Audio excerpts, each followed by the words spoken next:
Hi, everybody. It's Bob Ost, and it's Friday the 13th. Woo!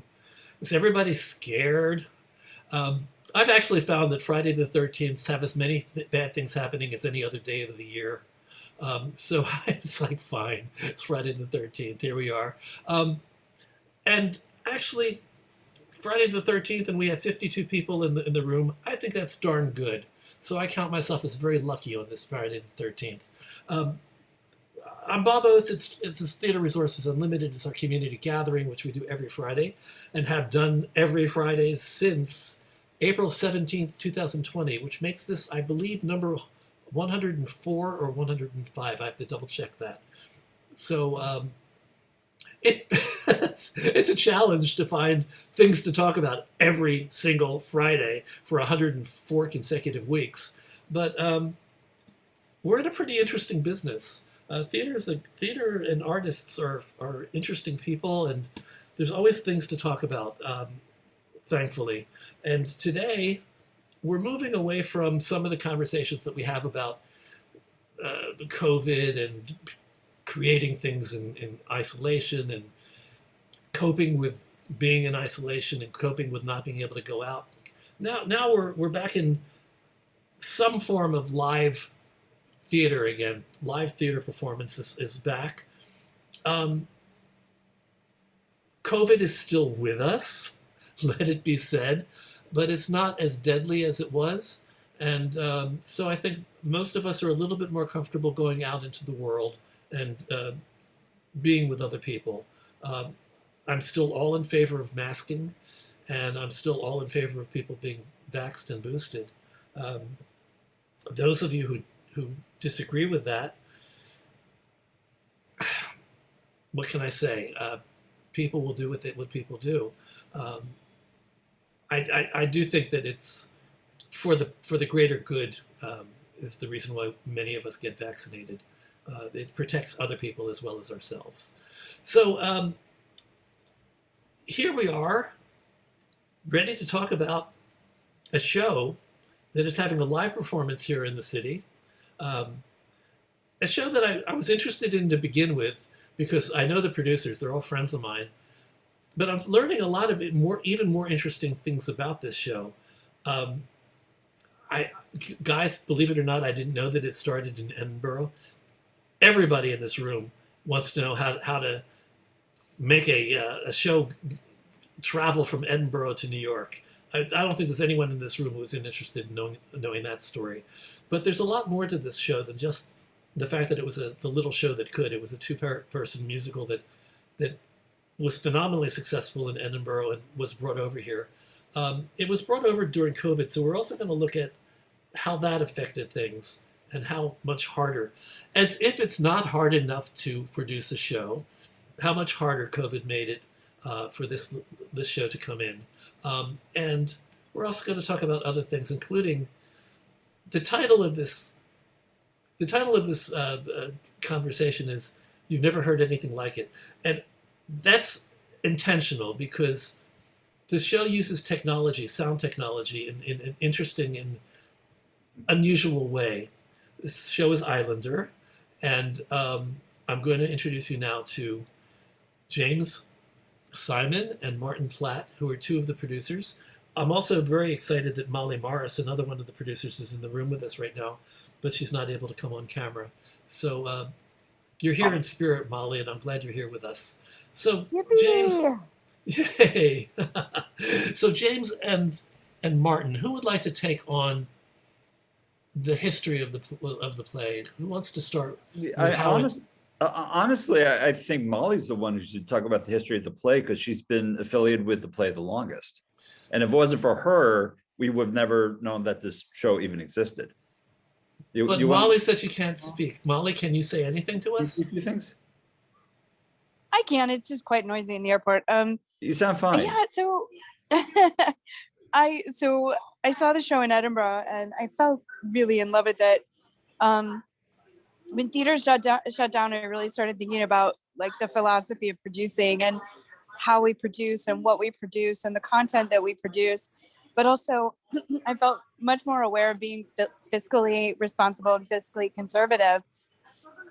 And I reached out to Finn and I said, have you ever thought about bringing the show to New York, and would you consider it? And it just began a really lovely relationship and really lovely conversation.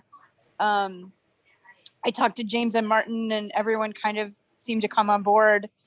And we kind of built this really lovely family around the show. Some of what was really exciting to me was that with a 2-woman musical where they create all the music themselves, I felt like this was a really interesting way to create a musical where we were able to keep the budget low for what would be a musical, but it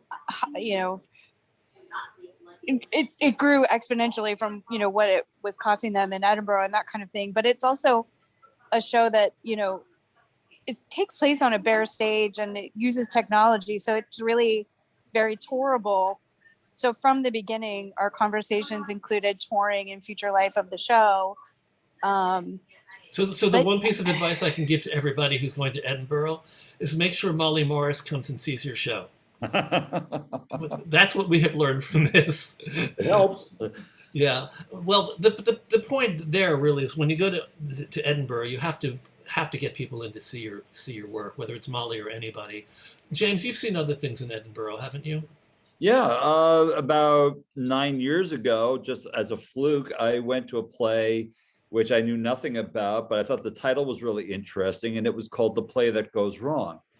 I wound up literally stalking the cast after the show, going, "Who represents you? Who represents you?"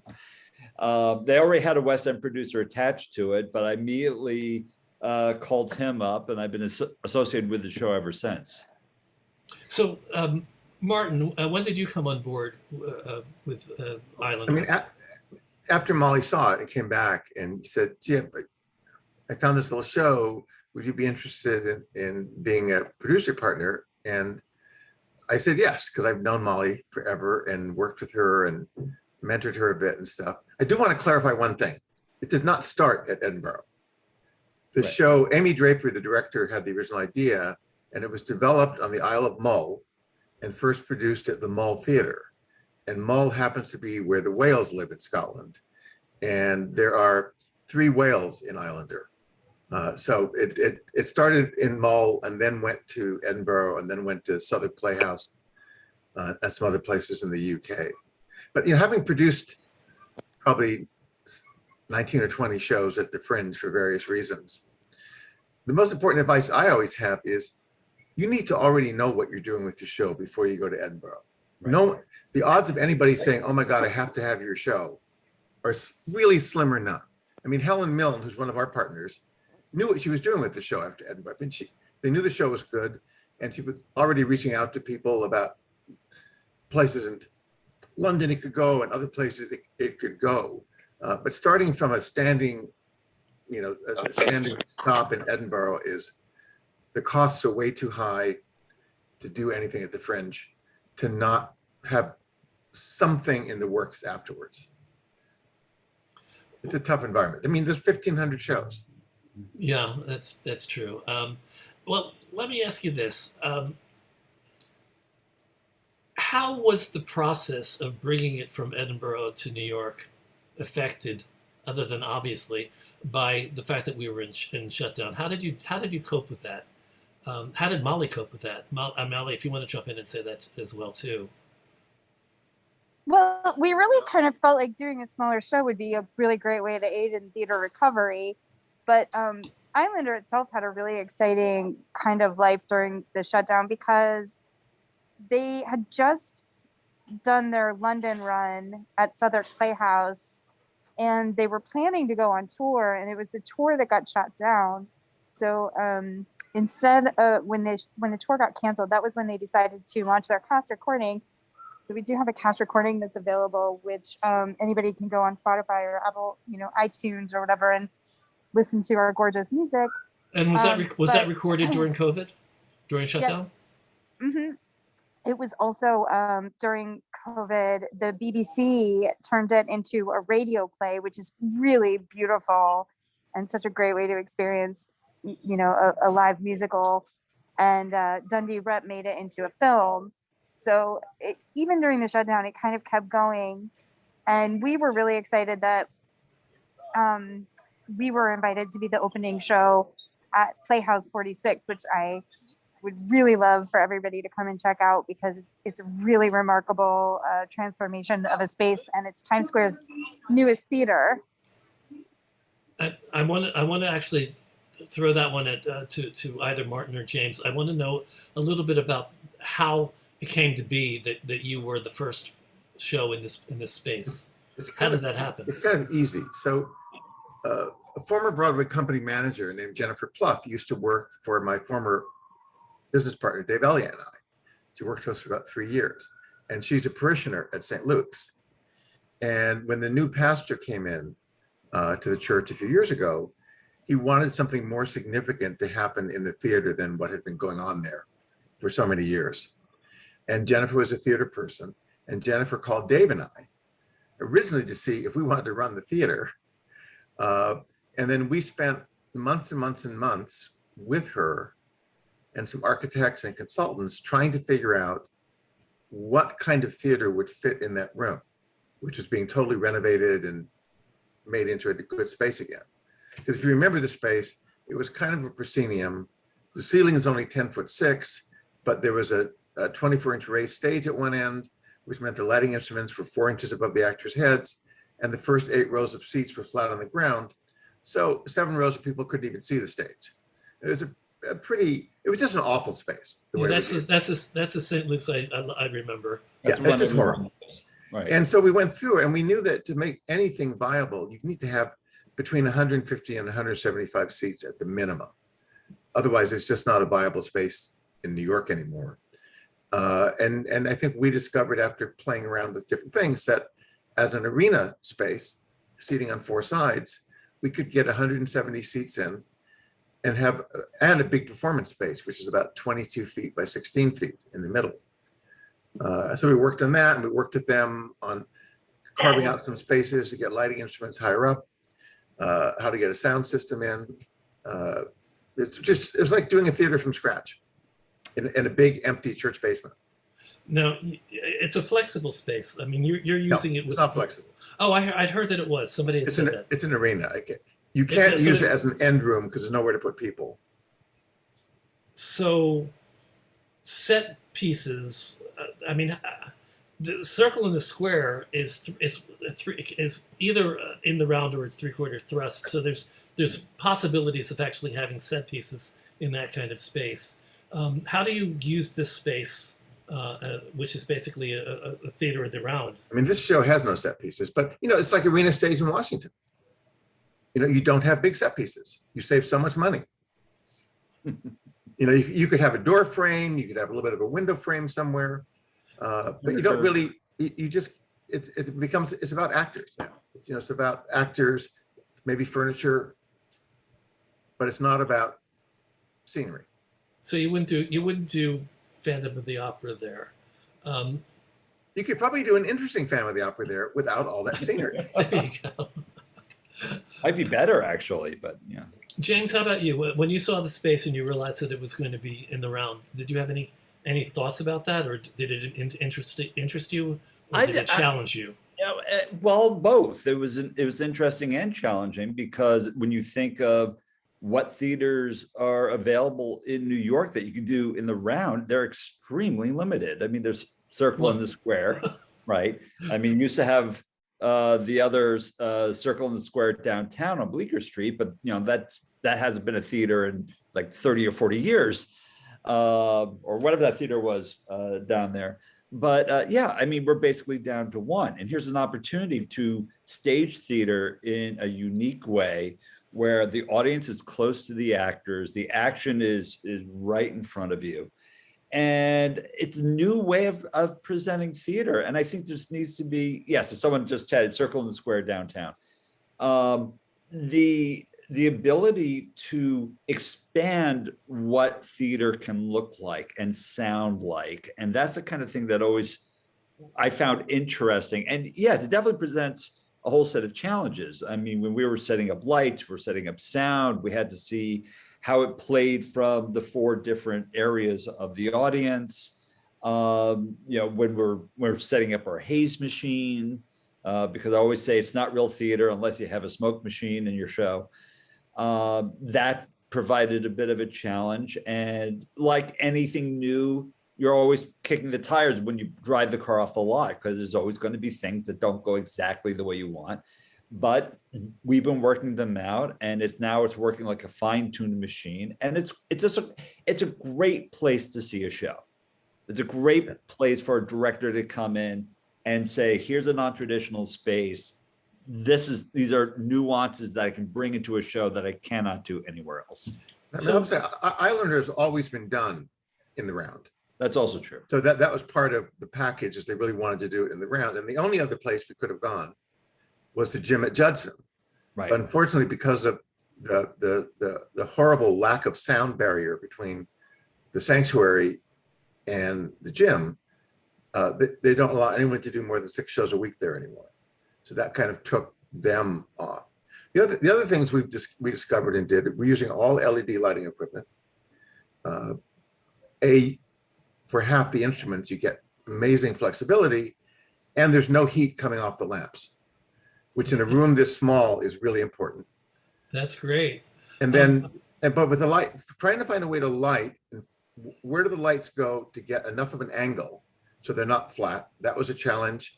And then doing a big musical in the round, right? They're wearing both wireless head mics and using wireless hand mics. How to get the sound distributed equally and not have feedback, because in the round every mic is facing a speaker. Well, this kind of leads to another question I had. I was curious about what work was involved, what thinking process was involved in transforming this from a piece of what I assume was a smaller space in Edinburgh. Was it? Am I wrong? Was it not a smaller space? I think that's. I mean, our space. The original specs for the show was that the space had to be, I think, at least 5 meters.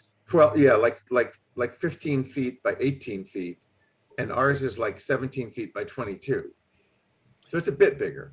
So, in what ways has the show been rethought in any way since the other previous production? I mean, you had a longer developmental time than often happens because you had COVID in your way. So you didn't just move it from the 2019 Edinburgh to off Broadway. You had 2020 and 2021 to slog through before you got to 2022. But it was really the creative team, though. It was Amy and her team that we rehearsed in Glasgow before we came over to tech the show, and they just they laid out the space and they made some adjustments, and then after we were in the Playhouse 46, they made some other adjustments just to open up the staging a bit and vary positions, because we did have more length in one direction, and the show got static a few times where it shouldn't be. And Amy Stoller is just letting us know that you mean Amy Draper, the director and the original conceiver of the show. Yeah.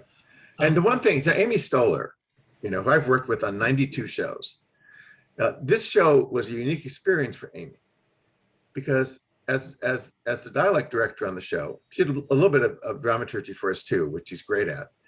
But part of why we originally wanted Amy was to help remove some of the dialect from the 2 Scots actresses, because some sections were in truly impenetrable Scots that we had to modify. But also our understudies are American, so it's adding Scots to the American. So she was both taking away and adding on the same dialects, which was a unique treat for Amy. Amy, do you want to say anything about your experience? You can jump in. Sure. Yeah. Should I be video too? You can video yourself. Yeah. Sure. Yeah. Hi.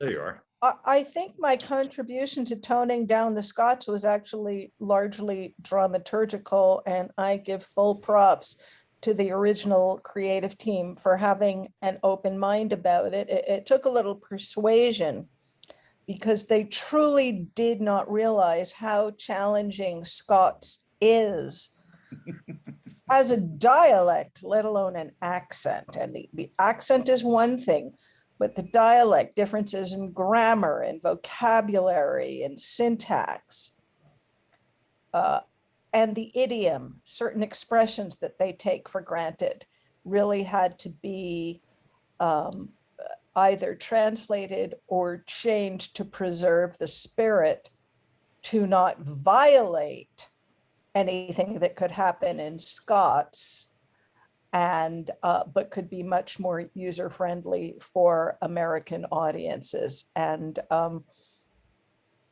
there was one dialect for one character that where we really had to do a lot of heavy lifting.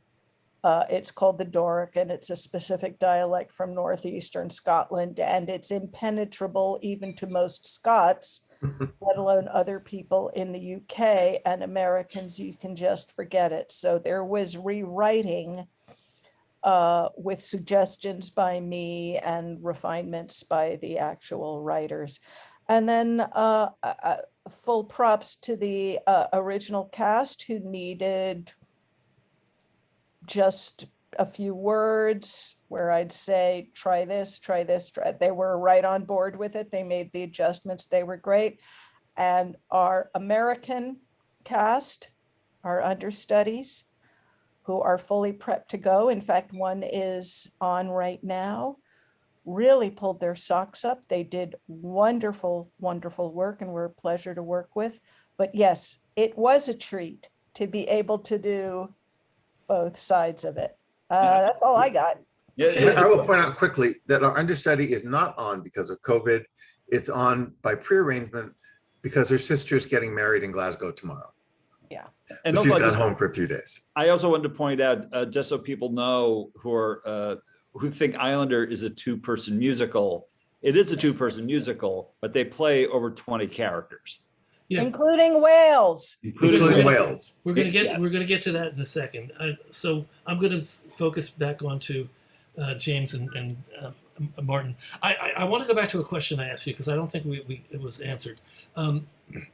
What was the process like sitting on this piece for 2 years, waiting until you could actually start moving with it? Were there active things that you were doing? We've had this conversation about a lot of different shows over the past 2 years. Some of them made it, some of them didn't. Some of them could not make it over the hump of having to just stop everything for 2 years and then come back to it like 2 years later. I think, James, I think that when the whole Playhouse 46 thing started, and we realized what shape space it was going to end up as, that helped jumpstart Islander, because we couldn't find a space for it. We didn't know where to put it, and didn't want it to come to New York having to turn into an end room show, because it would take away a lot of what they had created originally with the show.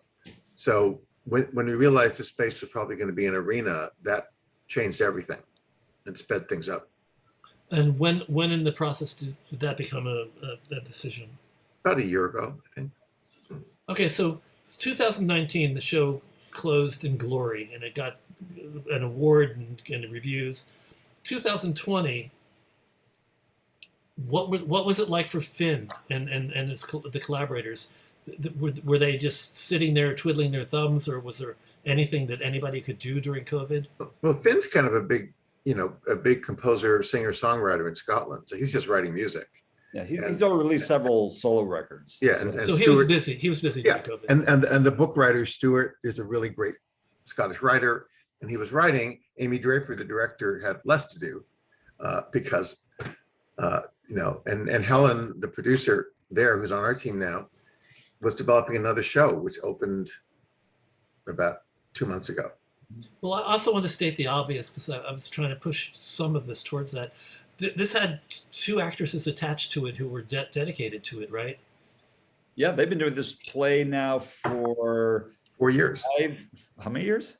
Since 2018. Yeah. So perhaps there weren't as many pieces that had to be put together again. And the funny thing No. is they've been so in tune to each other, and you think after doing the same show for so long that they would just be sick of it and sick of each other. But when we were doing rehearsals, anytime that there was downtime, they would be laughing, they'd be singing songs. Like it never stopped. They just loved being there and being part of the process. And it's just been out. I mean, it's so rare you see something like this. And But they still love doing the show.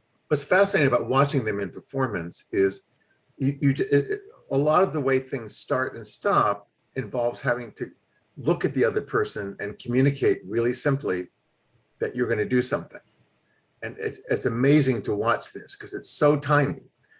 But so Mia Munn, who's covering Bethany Tennick, who's in Glasgow right now, has been rehearsing with the other understudy. And she had to put in on Wednesday with the other principal, and then did the show last night. And Kirsty and Bethany, the actors who have done this show for over 4 years, have never performed this show with anyone else, ever. And so Wednesday was the first time that Kirsty ever did the show with anyone else. She did the rehearsal with Mia.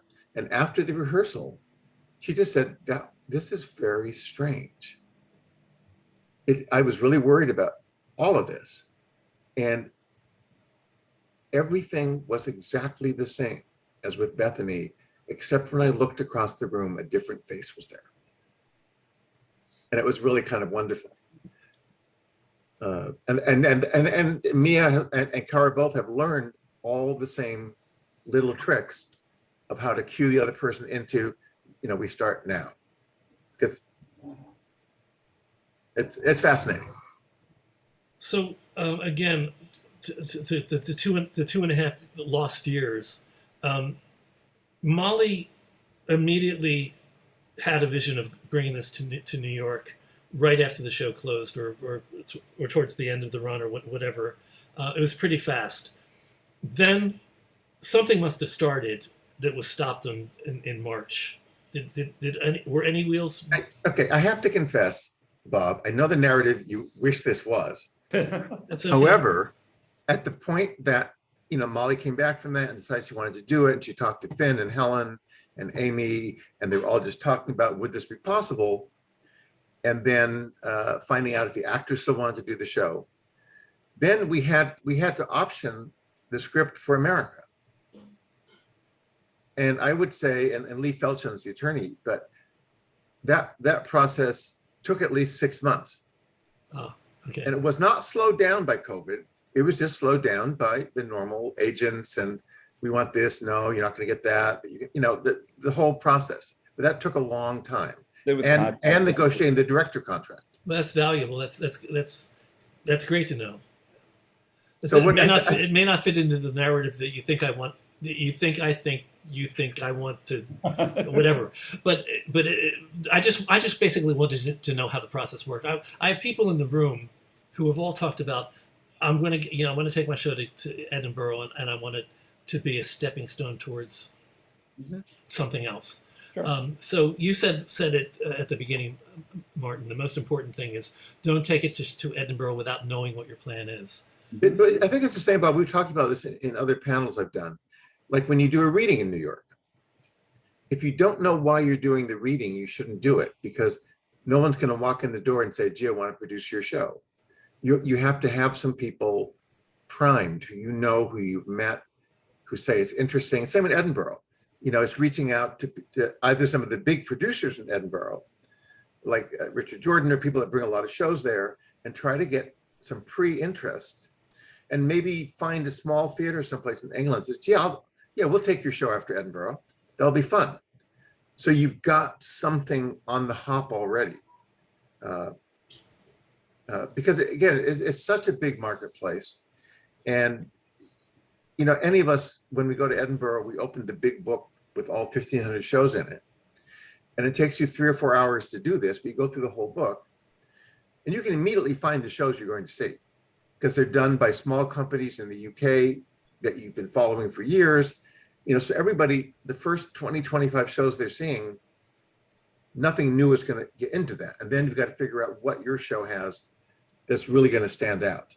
And hopefully it's not like NIMP, where people just used to have the most outlandish title in the world thinking that meant something. And of course it never did, except what a strange title. It was also expensive productions at NIMF. People were spending tons of money. Oh yeah.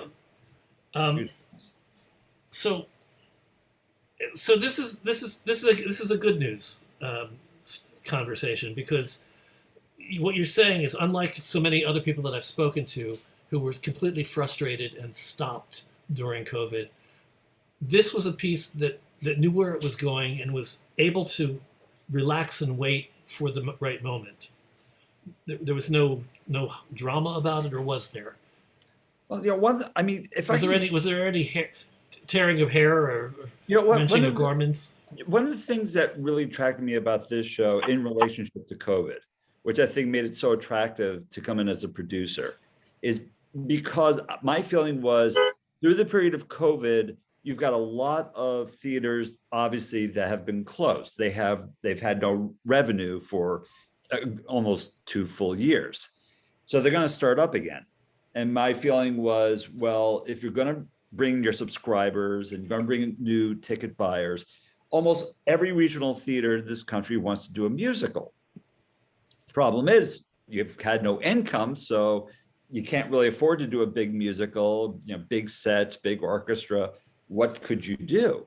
And I'm thinking, oh my God, here's this 2-person musical that has no band, has no set. You could literally stage it almost anywhere. In fact, one of the things we were thinking about when the show, if and when we take it on tour, is that if you go into a theater and let's suppose they don't have a space in the round, well, you don't need a big performance space. So one of the things you could do is that you could actually put the audience on the stage itself, set it up in the round, and have the performers still play in the middle.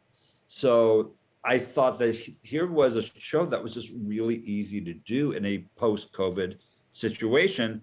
And regional theaters might look at this and go, oh, it's a new musical and it costs how much? Yeah, let's do this. Well, let's go to the cost how much. Guys, are you willing to share what the final budget was for the show? Martin? $510,000. So that's nothing for an off-Broadway show. I mean, we have off-Broadway show musicals that are over $1 million these days. I mean, the big part of it, as you know about, the biggest issue is with the musical. The musical actually the show itself cost $280,000.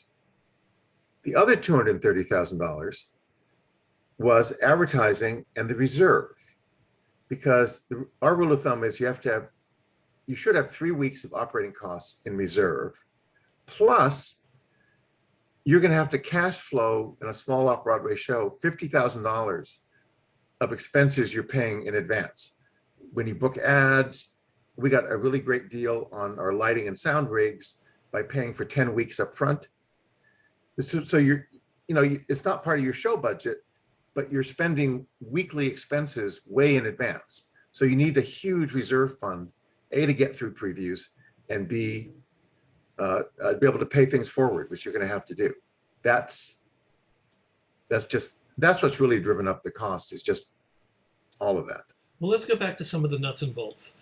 There's no set, so you're saving that money. Although, are there props? Are there set pieces? I think that we had to build a deck to go over their bright wood floor, but I think the deck and the few prop pieces probably cost less than $5,000.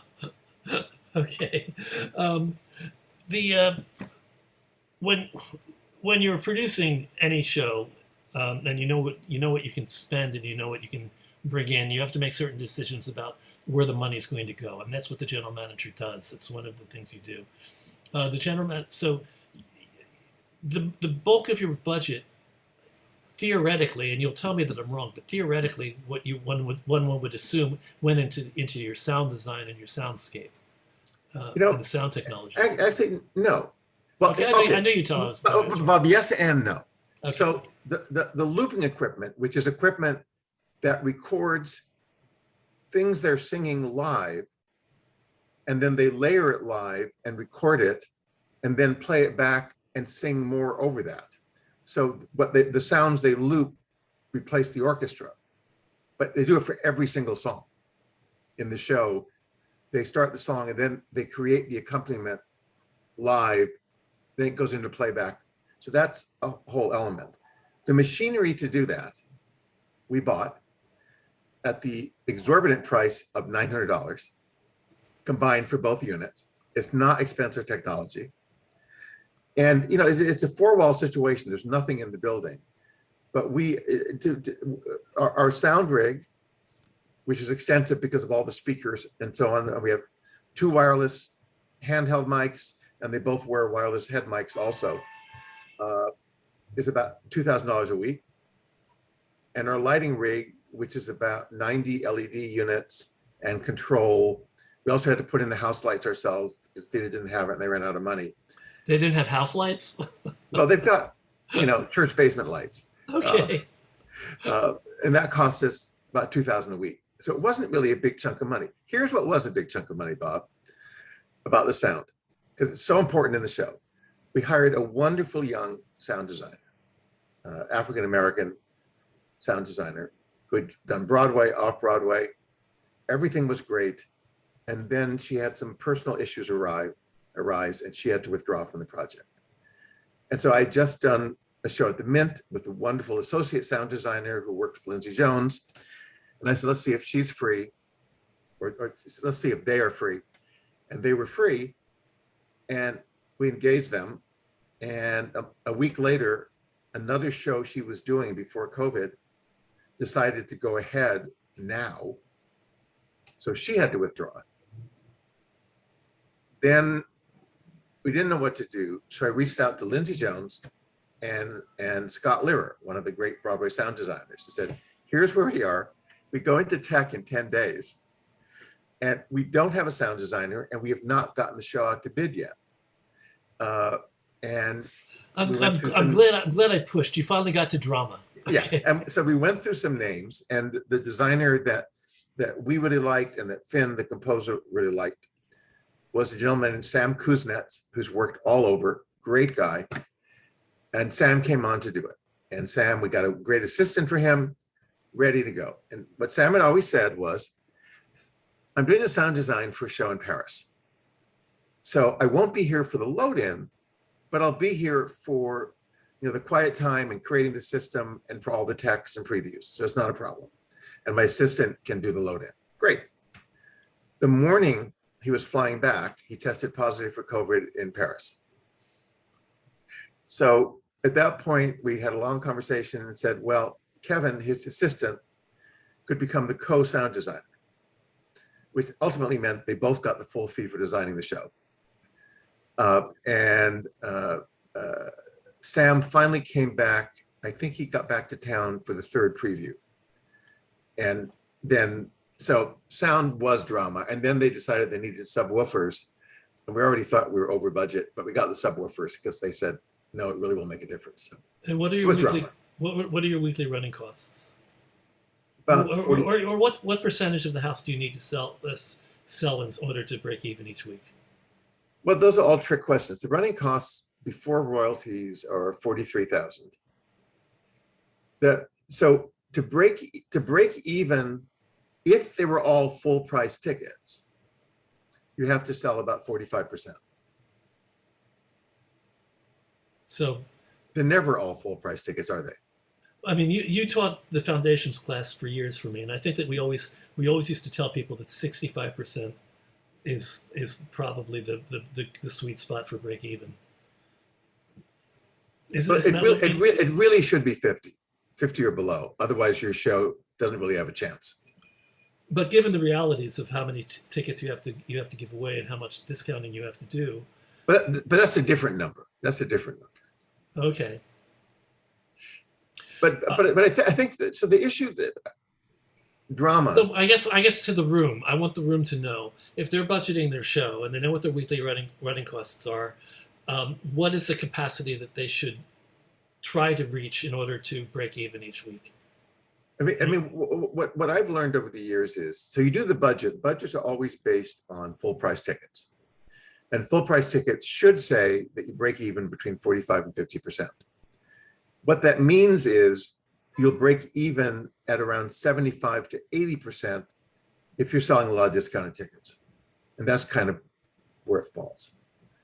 I will say there's an issue that we're facing, have faced, and that a colleague has a commercial off-Broadway show that opened recently that we're all facing, is that the major critics,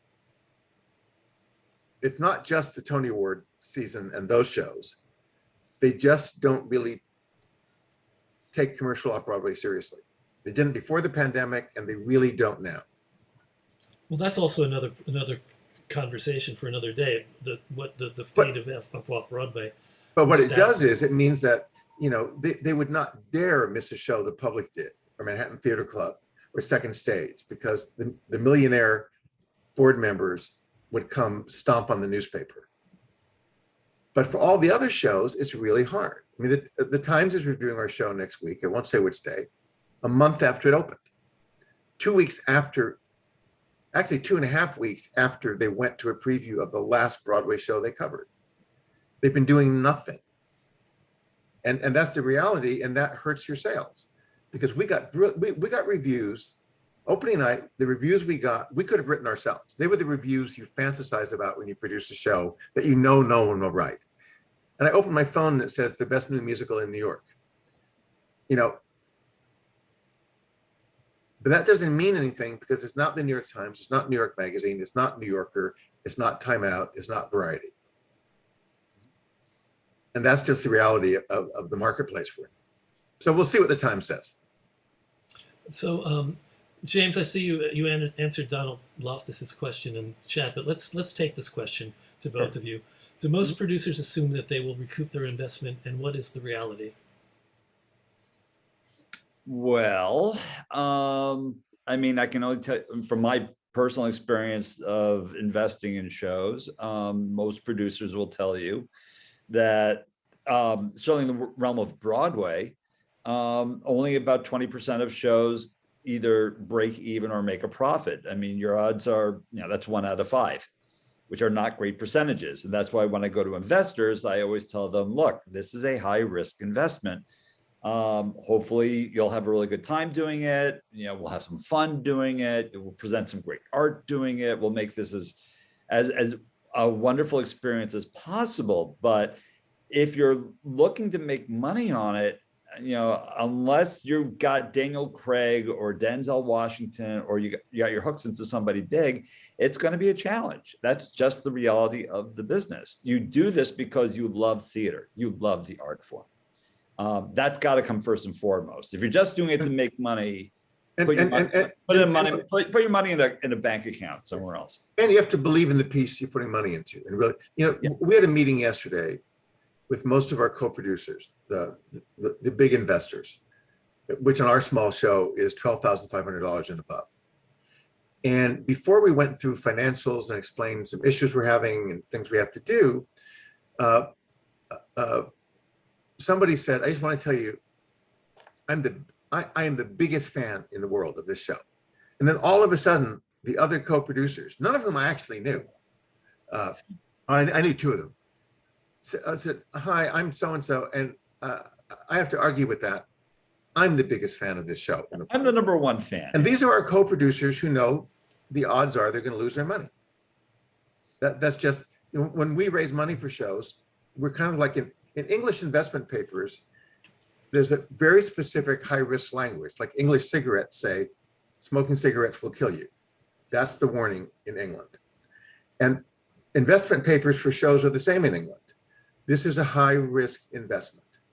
If you are not prepared to lose your entire investment, do not invest in this project, because that's the truth. And the people who invest in theater are people in a tax bracket where sure they'd like to make money, but if they don't, the write-off is good for them too. So it's a win-win. Not as big a win, but it's still a win-win. It reminds me of something that I heard Kevin McCollum say. He claims he has no memory of saying this, but I distinctly remember it. He said, when I go to investors, I tell them it's like going to a casino. It's money that you are willing to lose. You're not going to get upset if you lose it, and hopefully you'll have a really good time. Yep. That's about all you can really offer. Well, I also want to jump in and say that not everybody general manages as wisely as you have on this. Not everybody comes up with a $500,000 budget for an off-Broadway musical. Granted, you have a lot of advantages. You don't have a set. You're talking about the lighting, which I thought would be a big expense. Not the lighting, the sound, which I thought would be a big expense. You found ways of doing that for really not that much money compared to many budgets. The lighting also probably needs to be talked about here, though. But I'm sure that is an important element of it.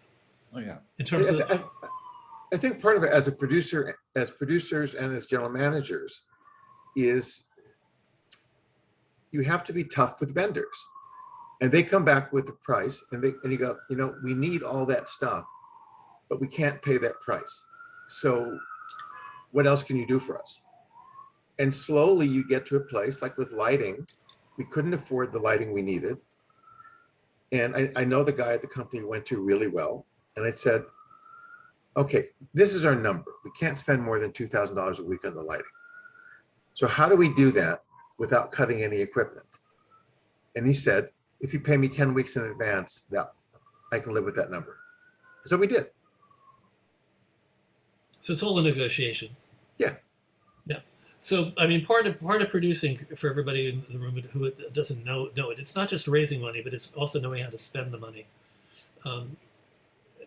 I'm stunned that you managed to do a two. I know it's just a 2-character musical and there's no set, but I still think that $500,000 is a terrific number that you managed to get to. I know that Regina Comet, which is a bigger show and had a lot more characters in it and a lot more production things and sets and all that, was still done cheaply. And Cody Lassen, I think, told us that it cost under $400,000 to do that show. But that was in a theater that only had 100 seats. You're in this theater that has 170. 170, right. Here's the other trick. It's a big difference. The other trick for producers, Bob, and we've talked about this in other classes, sessions and stuff. This is true on Broadway too, is, we all are going to hire an advertising company and a press agent, and maybe on Broadway shows, they're now hiring 5 or 6 different companies to do digital and social and diversity and print, and that's all moving. But no matter who you hire, they don't sell tickets. They're not going to sell your show. They're going to do the thing they do on every show they have done and every show they ever will do. And as producers, you're the ones who have the ideas. You're the ones who do the research and say, this radio station, this group, this thing. Kevin McCollum and Jeffrey Seller are 2 of the best marketing minds in theater. That's why they've had such success, besides choosing good shows. But you really have to drive the marketing and press teams. Otherwise, they'll do nice work for you, but it's really not, they're not the answer to how you make your show a hit. They're the answer of how to take your ideas and turn them into something that might capture people's imagination. And that's an eye-opener for young producers. Well, I know that there are only a couple people like you, Martin, and who generally, when the rest of us go to a general manager and say, how much is it going to cost for us to do our show, we usually are hit with very high figures. And I just want to commend you on the fact that you do it smart. You produce smart, and it is possible to produce smart. That, let it be said. I see a question mark from Larry Daggett. Larry, does that mean you have a question, or you don't know what to do? No, you just don't know what to say. No, that just meant I was so amazed that it was only $510,000. That's like phenomenal, amazing, never heard of. I just applaud them all for doing that. That's all. There you go. Thanks. I mean, we're also budgeting. Today I was doing not a final draft, but a draft budget for a show we're general managing in the fall, which is a 2-character, 1-set play in a theater about the same size as where we are now. And it's $640,000. Because every play has different things that, oh, you're doing that. Well, that's going to be expensive, Yeah, I was sure that Islander had some hidden costs, but apparently not. Apparently you glided over all of it. I mean, the sound. I can't believe that you found sophisticated sound equipment for $900. That just blows my mind right there. It's just what it is. It's the same equipment they've always used. And I said, so send me the model numbers of these 2 looping devices. And they did. And I went online and I bought them. In fact, I bought 2 of each. Okay. Could you buy me a couple too? I think I'd like to. No. So this is to the room. If you have other questions, do you know how to click on your reactions? I just say it's such a bare bones show. It's hard to hide much of anything in this show. But And yet yeah. it's a very it's a sophisticated show that does not seem like it doesn't cost money. It's a very full, rich experience. I mean, Yes. one of the costumes in this show is a really long, heavy knit Scottish sweater. It comes down below her knees. Huge sweater that was knit by an artisanal sweater maker, a one-woman sweater company near Edinburgh at significant cost, because the designer and everyone wanted a sweater that didn't quite exist in the world. And so we had it made. And, you know, that's the stuff you do. Well, good for you. It's a lovely jumper. Let me see if anybody else has questions. Eric wants to know if there's a video preview. There's no video of the show. Obviously, they want you to buy tickets, Eric. But probably a video preview of it, right? There is one. I think there should be stuff on our website. There Right? Yeah, if you go to the something on the website, if website. you go to the website, there is something you can click that does. I watched something the other day. And we're finally shooting B-roll and a complete archival recording a week from Monday. Oh, by the way, Amy wants everybody to know it's a hell of a sweater. It is a hell of a sweater. So again, if you want to raise your hand, if you want to ask these nice gentlemen a question or two, we can take questions for a couple more minutes. James, we're nice gentlemen. Wow. I stretch the Bob. truth sometimes. Anyone? Let's see. Is the show running past the month of May? The intention is, of course, yes. We're New York's aiming been there. for it. We're hoping so. Feel free to tell your friends, tell your neighbors. Oh, More Amy tickets. wants everybody to know that the show is selling tickets through July right now. Right. Okay. So what's really kind of a fun fact about the show is that Bethany, who's in Glasgow right now at a wedding, Islander was the first show she auditioned for when she left university. Her first audition ever. She got it, and here she is 4 years later. And I think that story is on your website. yeah, I think it is. That rings a pretty bell. cool. So, community, people, my writer friends, my producer friends, my actor friends out there, is there anything else that you'd like to ask Martin and James before we wind up? Feel free. That's what we're here for. Yeah, We're I'm here. curious. It's Michael Verheber. I'm Yes. curious about the whale characters in the story. Mm-hmm. If you could talk a little about that, it'd be great. How the characters how they are used as characters, or how We they're won't Yes, really how talk they about- use, how they appear. Do they talk? I say that because my show features the main character. One of the main characters is a whale. So I don't think we want to say what the whales do because it's so surprising in the show. And some major plot point is everything about the whales is at the center of the plot. I will say, it's giving a slight thing away, but if you see the show, you have to figure this out after the show yourself. But there are 3 whales in the show. That's the trick trivia question. How many whales are in Islander? And the answer is 3. Mm-hmm. But it all came too because from developing the Isle of Mull, that's where they have 2 varieties of whales around that island, and there have been problems with environmental issues around the whales, and that was part of the inspiration for the piece.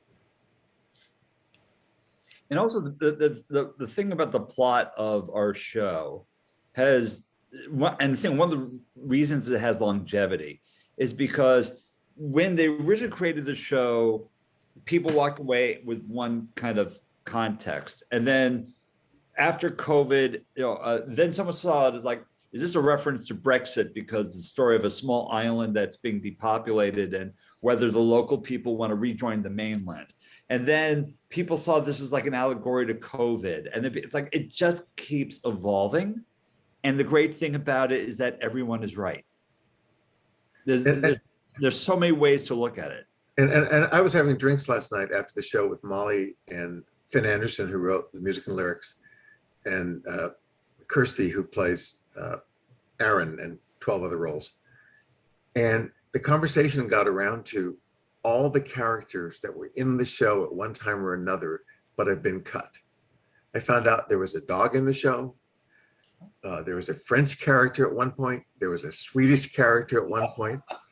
And then when you see the show, there were sequences where they play 10 or 15 characters in about 20 seconds.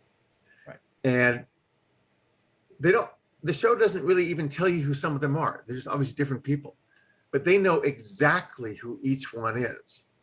And I said something about a character, and they said about a character, you could do a sequel with this character is having a relationship with this character. And they said, oh no, he's gay. And that's his gay lover who keeps saying things back at him. They know that. We don't know that. You don't need to know that. But there's an entire world that's been created inside this show, a parallel universe. Well, now I'm having second thoughts about Paul and Agatha, and I'm just going to leave that to the producer. When you see the show about Paul and Agatha, you'll understand. Speaking of Paul Smith knows a little bit about your background, Martin, and he wants to know whether your experiences at the Alabama Shakespeare Festival have been useful, have affected you. Have you taken any of that into your other identities that you've assumed over the years? Yeah, I mean, it obviously does, because it was the first 18 years of my professional life was building that company. So it had a huge impact. And it was really when I left, 2 jobs later, when I left not-for-profit theater, vowing to myself I would never go to another board meeting as long as I live. Amen. But, you know, it was also the point when I left the not-profit world that I realized that as an artistic director, I was actually basically a producer. I had to raise money. They were contributions, not investments, but I had to raise money and find the artists and create the shows, put up the shows, develop new shows, do revivals. And that's what made me realize that producing wouldn't be that big a leap from what I had been doing. Okay, thanks for that, Martin. Anyone else? Questions? Anybody want to raise a virtual hand or just come into the room and ask a question? Or throw things at us? Or throw bouquets at them. All right then. I'm going to end then this section of it. We're going to do breakout rooms. By the way, James and Martin, if you can stay for a couple minutes afterwards, I can stay for a few. People would love to meet you. And I just want to thank you, James Simon and Martin Platt, for being with us today. Martin, how many of these have you done for me now? You're like one of my go-to people. You're the one person I always go to when I want to find out what the hell's going on. You seem to know. I usually kind of know. I mean, we're in the middle of 9 shows right now, so my brain's exploding. Literally. But I know a lot of people in True know Dave Elliott, my former business partner. He's only former. I just want to say this quickly, because he has remarried a lovely woman who lives in the Boston area. He moved up there, and 3 months after the wedding, he was appointed artistic director of Cape Playhouse in Dennis, Mass. So he's now running that theater, and I'm going there to direct Private Lives in a couple of weeks. I didn't know this. When did this happen? He got married last summer. That part I knew.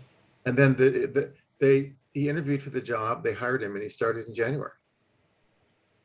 Wow, I had no idea. So, yeah. I'll have to shoot him an email. A belated congratulations. So somebody else had a question too. Well, I think I know the answer to this. Ed Levy wants to know, do you anticipate touring and licensing in the future? So why don't we take a moment just to talk about the bigger picture of developing a property such as this one. You started off by saying when they took it to Edinburgh, they had a plan. When you optioned it, when Molly optioned it, I'm sure Molly has a bigger plan than for it to just play in New York. Yeah, well, I mean, we have rights for all of North America and Australia and New Zealand. And we can partner in the UK. But that was really Helen's territory before we came on. So we couldn't really take her main territory away from her. But if the show went to a commercial production in the UK, we'd be 50% partners in that. My current business partner, who I met right before the pandemic, and we did 2 shows, has made his career touring and bringing mostly UK shows to the US. Inspector Calls. I did The Last Ship with Sting with him. We just did Everybody's Talking About Jamie on the West Coast. But what he usually does, he either does those big shows on tour or shows like Islander, where he builds up 5 to 7 regional theaters that we tour into their seasons, because every LORT theater, the equity regional theaters, are allowed to bring 1 foreign unit company a year. So Islander, with the UK cast, is a unit company. They don't have to join equity.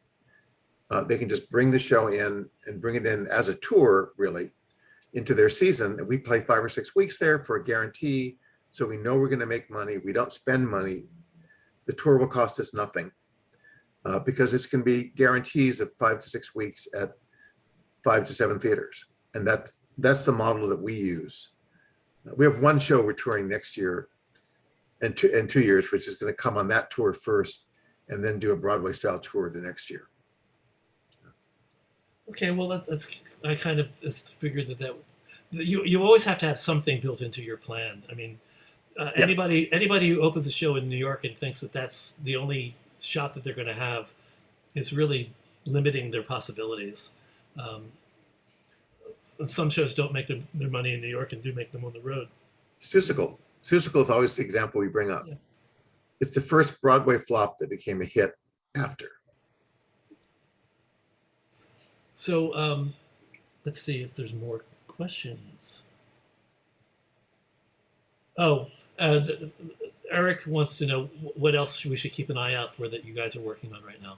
I don't have any immediate plans. I mean, I just did The Marriage of Elspeth Toklas by Gertrude Stein in London. We closed that last month, and same time doing Islander. And that's basically sucked up all my oxygen for the past several months. I'm kind of on pause for now, but keeping my eyes and ears open. And I am actually hoping, if everything works out, that I'll go back to Edinburgh this year for a week and just see what's out there. I'm not intentionally to shop for shows, just to theater myself and just see what's out there. And then on the other end of the spectrum, there's Martin. Well, in the fall and winter, we're bringing over Emma Rice's production of Wuthering Heights from the National Theater, which is going to tour for 10 months. We're bringing over a dance piece called Message in a Bottle to a score by Sting. It's a tour for about 6 months. The Jungle is coming back, that we're involved with, on a short St. Anne's Warehouse, and it's going to DC. We're doing a workshop right now of a musical called Cafe Society Swing, about Cafe Society, which was the first integrated nightclub in New York, which was located exactly where Access Theater is in the Village, on that little piece of land. An Argentinian play called Are You There, which is going to open in the fall. And the big project on my plate is we're co-producing the 35th anniversary production of Serafina, the musical, which opens in South Africa in July, do a year in South Africa, 2 years in the US, and 2 years in the UK and Europe. So it's like a 5-year project. They have a really great show with some great people. Well, there are, of course, there's last minute questions, but I'm going to actually end now for the YouTube viewers. I want to thank Martin and James for being my friends and also for being my speakers today. I appreciate you guys very much. Everybody out there in YouTube land, I'm glad you found us. I'm glad you're watching. I'd love to have you come and be with us on a Friday. So you can always email me at trunltd@aol.com and ask us to put you on the Zoom list, and we'll invite you so you can be part of the community. Love to have you in the community. YouTube viewers and people in the room right now, we do this. I say this every week. You must be sick of hearing it. We do this for free. We do this because we're community minded and we wanted to keep people sane for the past 2.5 years and shut down. But we have bills, and anything that you can give us to help support us would be appreciated. Our donate button, the easy donate button is trudonate.com. That's trudonate.com. And I hope you'll join us next week. This is the answer to a lot of prayers of the people that attend this every week. I have 4 literary agents coming to talk about how the business has been affected by COVID. We've got 4 really terrific people coming to speak. So all of you who've been asking me to bring in agents, here you go. They're coming in next weekend. And we have a great lineup of meetings on the following weeks as well. And I actually just booked 2 city council members, Chio Say and Julie Menon, who are going to come in June, and they're going to talk again about art and politics, and what we as citizens can do to create change and make things happen that we want to see happen in our business and in our world. So that's it. Thank you for being with us. Thank you, YouTube viewers.